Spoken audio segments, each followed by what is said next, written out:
ഇപ്പോൾ ഷാഫി പറമ്പിൽ മാധ്യമങ്ങളോട് സംസാരിക്കുന്നു. തത്സമയം അതിലേക്ക് പാർട്ടി എന്തെങ്കിലും ചെയ്യേണ്ടതോ പറയേണ്ടതുണ്ടെങ്കിൽ തീർച്ചയായിട്ടും പാർട്ടി ആലോചിച്ച് അതിന്റെ ചീഫ് അതിന്റെ ഡയറക്ഷൻ ഞങ്ങൾക്ക് തരും. അപ്പോൾ ഞങ്ങളുടെ സ്റ്റാൻഡ് പാർട്ടിയുടെ സ്റ്റാൻഡ് തന്നെയായിരിക്കും, ഇൻക്ലൂഡിങ് മൈൻ. ഒരു കാര്യം കൂടി ചോദിക്കുകയാണ്. അദ്ദേഹം MLA എന്ന നിലയിൽ പാലക്കാട് പൊതുപരിപാടിയിൽ പങ്കെടുക്കുന്നു, MLA ആണ്. പക്ഷെ കോൺഗ്രസിന്റെ സ്ഥാനാർത്ഥികൾക്ക് വേണ്ടി ഈ ആരോപണത്തിന്റെ പശ്ചാത്തലത്തിൽ നിൽക്കുന്ന രാഹുൽ മാങ്കൂട്ടത്തിൽ വോട്ട് ചോദിക്കാൻ വേണ്ടി പോയി. അപ്പം അത് അദ്ദേഹത്തിന്റെ സ്വാതന്ത്ര്യമാണെന്ന് പറയാമെങ്കിലും വ്യക്തിപരമായി അടുപ്പം കൂടിയുള്ള ഒരാളെന്ന നിലയിൽ അത് തിരുത്താൻ പറ്റുമായിരുന്നോ? ഷാഫി അതിനുവേണ്ടി ശ്രമിച്ചിരുന്നോ? അതൊരു ഞാൻ പറഞ്ഞത് ഒരു ലീഗൽ പരാതിയുടെ ഘട്ടത്തിലേക്ക് കാര്യങ്ങൾ ആ സമയം വന്നിട്ടില്ല. അത് വരുന്നതിന് മുമ്പ് ഈ ആക്ഷേപങ്ങളുടെ സമയത്ത് പാർട്ടി എടുത്ത സസ്പെൻഷൻ നിലനിന്നു. ആ നടപടി പാർട്ടി പിൻവലിച്ചിട്ടില്ല.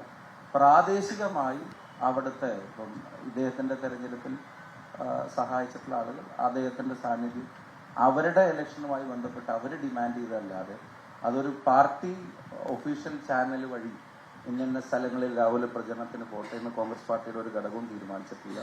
ഔദ്യോഗികമായ KPCCയോ DCCയോ നടത്തുന്ന പാർട്ടി ഔദ്യോഗിക പരിപാടികളിലും അദ്ദേഹം അതിന്റെ ഭാഗവാക്കായിട്ടില്ല. ലീഗൽ ഇത് വരുന്നതിന് മുമ്പ് അദ്ദേഹം ആ പരിപാടികളിൽ പങ്കെടുത്തിട്ടുണ്ട്. അത് തീർത്തും പ്രാദേശികമായിട്ട് മാത്രം നടന്നൊരു കാര്യമാണ്. അതിനൊരു കോൺഗ്രസ് ഡയറക്ഷൻ അക്കാര്യത്തിൽ പങ്കെടുപ്പിക്കണം എന്നുള്ളത് പാർട്ടി കൊടുത്തിട്ടില്ല. ഇപ്പോഴും ഇപ്പം പുതിയ സാഹചര്യത്തിൽ പാർട്ടി അത്തരമൊരു ഡയറക്ഷൻ ഇനി കൊടുക്കണം അല്ലെങ്കിൽ പങ്കെടുപ്പിക്കണം എന്നൊന്നും പാർട്ടി കൊടുക്കാനും ഉദ്ദേശിച്ചിട്ടില്ല. ഒറ്റ കാര്യം കൂടി ചോദിച്ചോളാം. ഈ കോൺഗ്രസിന്റെ മൊത്തത്തിലുള്ള വലിയ പ്രതീക്ഷ നൽകിയ യുവ നേതൃനിരയുടെ ഇപ്പോഴത്തെ ഒരു അവസ്ഥയിൽ നിങ്ങൾ വളരെ മെച്ചമാണ് എന്ന് പൊതുസമൂഹത്തിന് തോന്നിപ്പിക്കുകയൊക്കെ ചെയ്ത ശേഷം ഇതൊരു വലിയ തിരിച്ചടിയായോ? ഞാൻ കേസിന്റെ മെറിറ്റ്സിലേക്കല്ല പോകുന്നത്. ഇങ്ങനൊരു ആക്ഷേപം വന്നു, അതിന്റെ പേരിൽ പ്രതിക്കൂട്ടിലായി, അത് കോൺഗ്രസിലെ ഈ യുവ മുന്നേറ്റം തടസ്സപ്പെടുത്തിയോ? അതല്ലല്ലോ, അത് അങ്ങനെ ഒരു ഇൻഡിവിജ്വലിസ്റ്റിക് അല്ലല്ലോ. ഇപ്പോൾ ഒരാൾ മാത്രം ക്രിയേറ്റ് ചെയ്ത ഒന്നല്ല, ഒരാളെ മാത്രം ഡിപ്പെൻഡ് ചെയ്യുന്ന ഒന്നുമല്ല. അതിപ്പം രാഹുൽ ആണെങ്കിലും ഞാനാണെങ്കിലും ഹൈബി ആണെങ്കിലും എൽദോസ് ആണെങ്കിലും സാദത്ത് ആണെങ്കിലും റോജി ആണെങ്കിലും IC ബാലകൃഷ്ണൻ ആണെങ്കിലും ജെബി മേത്തർ ആണെങ്കിലും നിങ്ങൾ സനീഷ് ആണെങ്കിലും ഒരറ്റം മുതൽ അങ്ങനെ PC വിശ്വനാഥ് വരെ സീനിയറാണ്. ബട്ട് ഞങ്ങളുടെ ഒരു ജനറേഷന്റെ മേലെ നിന്നിരുന്ന ആളാണ്. അപ്പോൾ അതൊരു കോൺഗ്രസിനകത്ത് ചെറുപ്പക്കാർക്ക് കൂടുതൽ അവസരം ഉണ്ടാവണം എന്നുള്ള ആവശ്യത്തെ ഉന്നയിച്ചും പാർട്ടി അത് തിരിച്ചറിഞ്ഞു. CPM ജയിച്ചുകൊണ്ടിരുന്നു. ഇപ്പോൾ വിഷ്ണുവണ്ണൊക്കെ ജയിച്ച സീറ്റ്, ഇപ്പോൾ CR മഹേഷും വിഷ്ണുവണ്ണൊക്കെ ജയിച്ച സീറ്റ് എത്രയോ വർഷങ്ങളായിട്ട് CPM സ്ട്രോങ് ഹോൾഡ്സ് ആയിരുന്നു.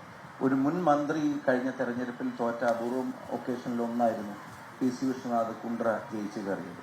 അപ്പം ഇത് തീർത്തിപ്പോൾ ഒരാൾ സ്പോൺസർ ചെയ്യുന്നതോ ഒരാളെ ഡിപ്പെൻഡ് ചെയ്യുന്നതോ ആയിട്ടുള്ളൊരു കാര്യമല്ല. അതൊരു ടോട്ടൽ മൂവ്മെന്റ് ആണ്.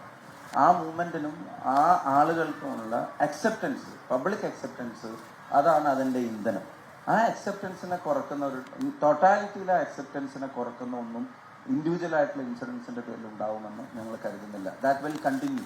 ഇപ്പം അബിൻ വർക്കി ആണെങ്കിലും അഭിജിത്ത് ആണെങ്കിലും ജനീഷ് ആണെങ്കിലും അലോഷി ആണെങ്കിലും ഇതിന്റെ ഒരു ലീഡർഷിപ്പ് കണ്ടിന്യൂറ്റി ഉണ്ടാവും അടുത്ത ജനറേഷൻ. ഇപ്പം ഞാൻ ഈ പറഞ്ഞ പേരുകാരൊക്കെ അടുത്ത അസംബ്ലിയിൽ വേണമെന്ന് വ്യക്തിപരമായിട്ട് ആഗ്രഹിക്കുന്ന ഒരാളും വർക്കിംഗ് പ്രസിഡന്റ് എന്നുള്ള നിലക്ക് അത്തരം കാര്യങ്ങൾക്ക് വേണ്ടി ബാറ്റ് ചെയ്യേണ്ട ഒരാളുമാണ് എന്നുള്ളതാണ് എൻ്റെ വിശ്വാസം. 100% കാര്യം നടക്കൂല്ലെന്ന് അറിഞ്ഞുകൂടെ പാർട്ടി ഡിസിഷനാണ് വരേണ്ടത്. ഇപ്പോൾ ലോക്കൽ ബോഡി ഇലക്ഷനും കുറേ ചെറുപ്പക്കാരൊക്കെ വന്നിട്ടുണ്ട്. അപ്പം അതൊരിക്കലും ഒരു ഇൻഡിവിജ്വൽ സെൻട്രിക് ആയിട്ടുള്ളൊരു കാര്യമല്ല. കോൺഗ്രസ് പാർട്ടിക്കകത്ത് ഒരു ഫ്രഷ് എയറും ഒരു ഫ്രഷ് എനർജിയും പോറും ചെയ്യുന്ന ഒരു കണ്ടിന്യൂയിങ് സിസ്റ്റം ആവാനാണ് ഞങ്ങളും ആഗ്രഹിക്കുന്നത്. ലോകത്തെവിടെയായാലും ഏത് സമയത്തും 24 വാർത്തകളും ഓഗ്മെന്റഡ് റിയാലിറ്റി പാക്കേജുകളും എക്സ്പ്ലെയിനറുകളും വിശദമായി കാണാൻ ഞങ്ങളുടെ YouTube ചാനൽ നിങ്ങൾക്ക് സബ്സ്ക്രൈബ് ചെയ്യാം.